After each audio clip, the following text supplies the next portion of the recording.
दिल्ली की सरजमी से आपदा हारेगी और बीजेपी आएगी। और दोस्तों, पीएम मोदी के ये शब्द सभी को याद होंगे और हुआ भी है। आज यानी कि 8 फरवरी 2025 को दिल्ली विधानसभा के चुनाव में भाजपा का 27 वर्ष का वनवास खत्म हुआ है और दिल्ली में भाजपा की प्रचंड बहुमत के साथ जीत के क्या मायने हैं, आज जो हम जानने वाले हैं। दोस्तों, चाहे वो शीश महल का मुद्दा हो या यमुना की गंदगी का हो या अपराधों की बढ़ती तादाद हो या भ्रष्टाचार हो, सभी ने मिलकर आपको लीलने में कोई कोर कसर नहीं छोड़ी।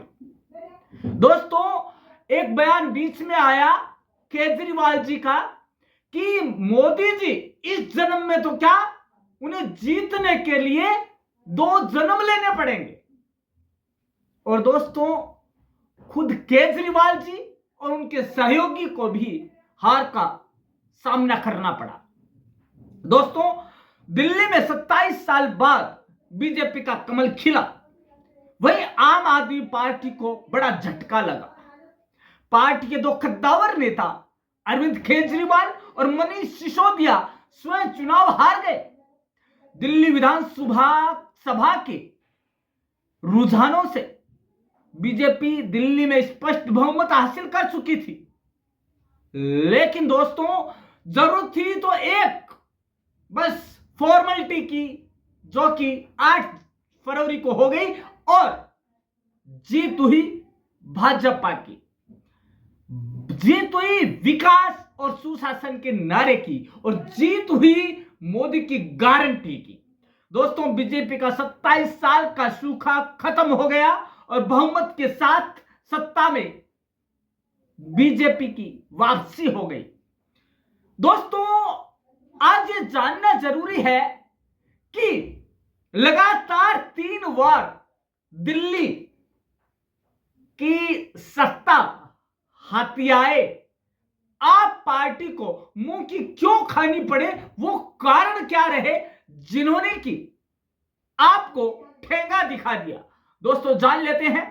पहला है केजरीवाल का शीश महल। दोस्तों, दिल्ली के मुख्यमंत्री आवास को बीजेपी शीश महल बताती आई है। बीजेपी ने पिछले काफी समय से इस मुद्दे को भी उठाया है। बीजेपी लगातार आरोप लगाती रही है कि अरविंद केजरीवाल ने मुख्यमंत्री आवास को सजाने पर ही करोड़ों का खर्चा कर दिया। बीजेपी ने इस मुद्दे को इसलिए गरमाए रखा कि अरविंद केजरीवाल के आम आदमी की छवि को तोड़ा जा सके और बीजेपी अपने इस मकसद में कामयाब हो गई और यह चुनाव परिणाम में साफ नजर आ रहा है। एक तरफा चुनाव जीतना बहुत बड़ी बात है। दोस्तों, यमुना का गंदा पानी। दोस्तों, इस बार चुनाव का हॉट टॉपिक रही यमुना नदी की गंदगी। दोस्तों, ये यमुना का दुर्भाग्य ही है कि जिसने हजारों सालों से दिल्ली को आबाद रखने में सबसे अहम भूमिका निभाई, वहीं यमुना अब गंदगी के चलते बर्बादी के कगार पर आ गई है। बीजेपी ने इस मुद्दे को बड़े जोर शोर से उठाया। दिल्ली के राजेंद्र नगर के डीडीए प्लेट में अरविंद केजरीवाल पिछले साल दिसंबर में गए थे। वहां उन्होंने टैप को खोलकर पानी पिया था और इससे उन्होंने यह दिखाने की कोशिश की कि दिल्ली जल बोर्ड अच्छे पानी की सप्लाई करता है, लेकिन इसके बाद बीजेपी ने पलटवार किया। बीजेपी नेता जगह जगह आ रहे गंदे पानी को दिखाना शुरू कर दिया और बीजेपी से चुनावी मुद्दा बनाकर जीतने में सफल रही। अब जो तीसरा है मुद्दा, वो है महिलाओं को 2500 रुपए देने की घोषणा। दोस्तों, बीजेपी ने दिल्ली की महिलाओं को 2500 रुपए प्रतिमाह देने का वादा किया था। साथ ही गरीब परिवारों को एलपीजी सिलेंडर पर 500 रुपए की सब्सिडी देने की बात कही थी, जो कि होली दिवाली पर एक मुफ्त सिलेंडर की भी बात कही थी। प्रधानमंत्री नरेंद्र मोदी ने दिल्ली विधानसभा चुनाव के लिए अपनी अंतिम रैली में आप सरकार पर शब्दों का प्रहार करने के साथ ही संकल्प पत्र में किए गए वादों को मोदी की गारंटी बताकर उनसे पूरा करने का विश्वास जताया था। भाजपा सरकार बनने पर महिलाओं के बैंक खाते में विश्व महिला दिवस तक 2500 रुपए भेजने की स्पष्ट घोषणा की गई थी। जनता ने बीजेपी की इन घोषणाओं को आम आदमी पार्टी की घोषणाओं से ज्यादा तवज्जो दी और मोदी की गारंटी को ही उनकी गारंटी समझा। अब बात आती है बीजेपी का आक्रामक चुनाव प्रचार। दोस्तों, बीजेपी समझ चुकी थी कि यदि इस बार नहीं जीते, करारी हार हुई, तो आगे के जो चुनाव है उनमें भी हार का सामना करना पड़ सकता है। यह लड़ाई यूं माने कि आर पार की लड़ाई थी। तो दोस्तों, दिल्ली विधानसभा चुनाव में भारतीय जनता पार्टी के प्रचार का सबसे बड़ा चेहरा खुद प्रधानमंत्री नरेंद्र मोदी थे। पीएम मोदी ने दिल्ली विधानसभा चुनाव का बिगुल तो काफी पहले ही बजा दिया था, लेकिन अंतिम समय में उन्होंने दिल्ली के कुछ और जिलों को कवर करने की कोशिश की थी। इस चुनाव में बीजेपी ने आम आदमी पार्टी के दिग्गज नेताओं को सांस लेने की भी आवश्यकता महसूस नहीं होने दी और अपने कई दिग्गज नेता उसके खिलाफ उतार दिए। बीजेपी ने पूर्व सीएम अरविंद केजरीवाल के खिलाफ प्रवेश शर्मा को उतारा, सीएम आतिशी के खिलाफ रमेश विदुड़ी को उतारा। बीजेपी ने इन नेताओं की लोकप्रियता और राजनीतिक अनुभव का इस्तेमाल आपके खिलाफ किया। दोस्तों, अब पांचवा जो बिंदु है वह है बिना सीएम के चेहरे के फाइट की।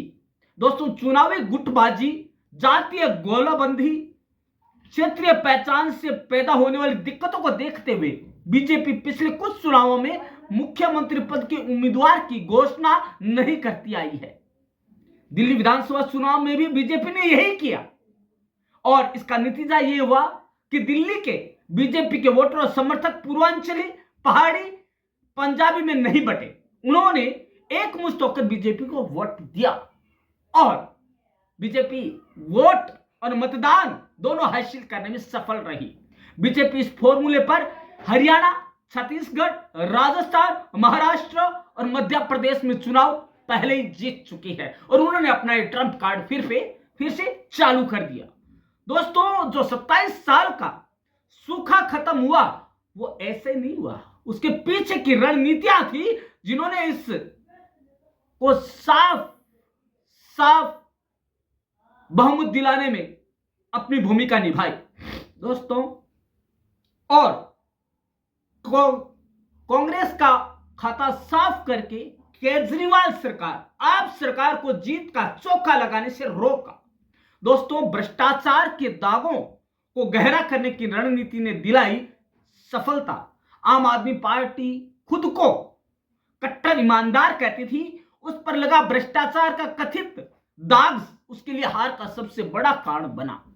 भाजपा ने भी आप पर हर मंचों से जोरदार प्रहार किया, चाहे वह शराब नीति का घोटाला हो या शीश महल की बात हो। हर जगह आप पार्टी को घेरने में बीजेपी ने कोई कसर नहीं छोड़ी।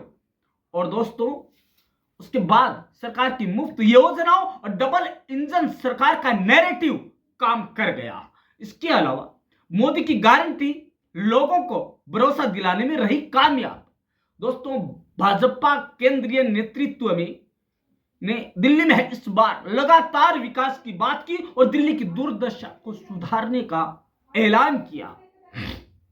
भाजपा 2014 की रणनीति पर एक बार फिर से पीएम मोदी के चेहरे पर चुनाव लड़ा।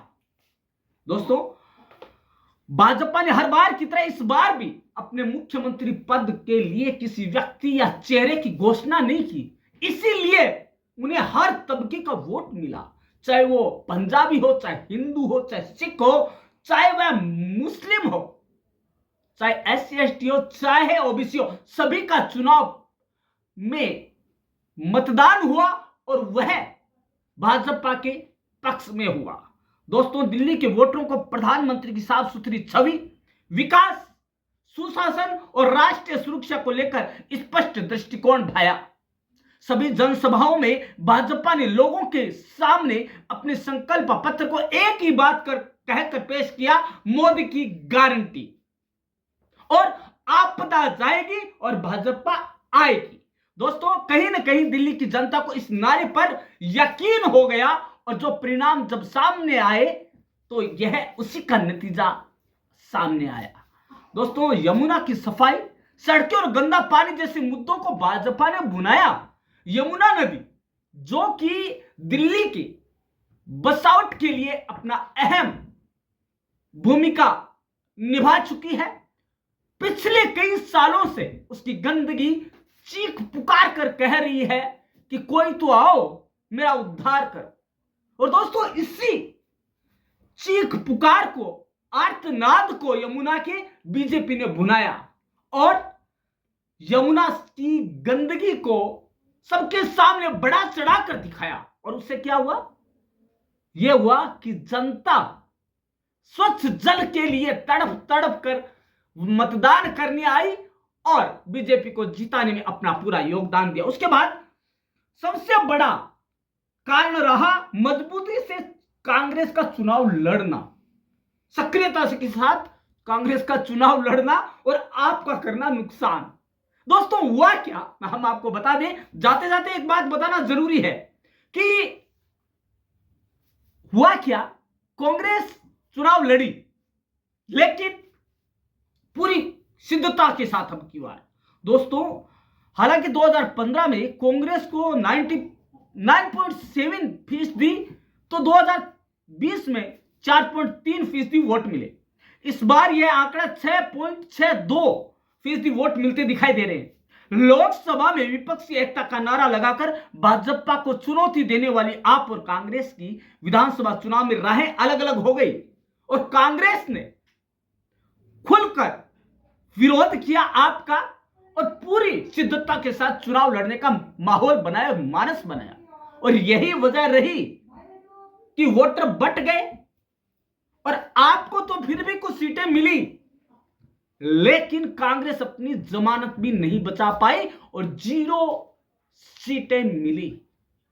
दोस्तों, ये कुछ अहम कारण, ये मायने हैं जो कि ये बताते हैं कि 27 साल का वनवास कैसे खत्म हुआ, कैसे कंटीले पथ पर जो चली भाजपा, अब वो कैसे पुनः कमल का फूल खिलाने में सक्षम हो पाए। दोस्तों, प्रधानमंत्री नरेंद्र मोदी ने दिल्ली विधानसभा चुनाव में बीजेपी की जीत पर अपना रिएक्शन दिया है। उन्होंने इसे विकास और सुशासन की जीत बताया है। सोशल मीडिया एक्स पर उन्होंने लिखा, जनशक्ति सर्वोपरि, विकास जीता, सुशासन जीता, आपदा गई, भाजपा आई। दिल्ली के अपने सभी भाई बहनों को बीजेपी की ऐतिहासिक जीत दिलाने के लिए मेरा वंदन और अभिनंदन। आपने जो भरपूर आशीर्वाद और स्नेह दिया उसके लिए आप सभी का हृदय से बहुत बहुत आभार। और इसी के साथ नरेंद्र मोदी जी ने पुनः अपनी गारंटी याद दिलाई और कहा कि नरेंद्र मोदी की गारंटी कभी फेल नहीं हो सकती।